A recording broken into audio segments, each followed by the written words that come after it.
Are you skeptical of headlines?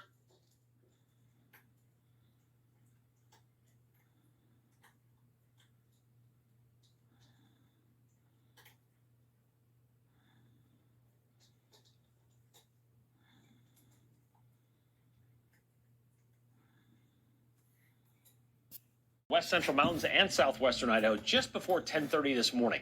The quake hit north of Smiths Ferry in Valley County, and Abby Davis spoke to a seismologist today. So, Abby, we all know that Idahoans, we're not really strangers to earthquakes. Yeah, exactly right. A BSU geoscience professor says Idaho gets a big quake about every 10 years. You might remember the one in 2020. And about every year, there's a quake like the one we had earlier today.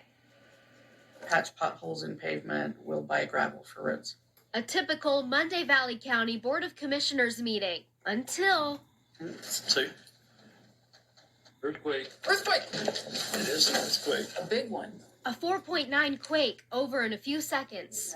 Wow.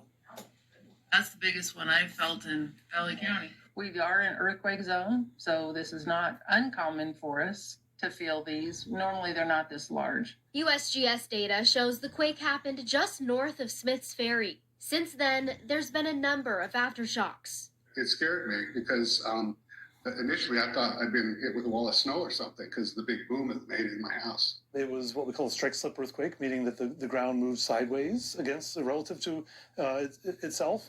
BSU seismologist Lee Liberty says it was the largest quake in that area in more than 50 years. There's been lots of magnitude 2s, 3s, and 4s, but a 4.9 is the largest one in the catalog since 1970.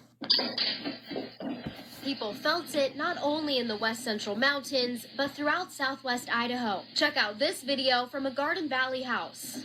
At St. Luke's in McCall, Is that near you can see Yellowstone? medical I think it instruments is. swinging. If you're in soft soils like we have beneath Boise, it tends to amplify the earthquake waves, and so we often will feel the ground shaking here in Boise. But if you're in the mountains where you're on hard rock, you oftentimes don't feel the earthquake if you're the same distance away. Just the interconnectedness of our communities during these types of times always amazes me how people reach out and immediately make sure everybody's okay.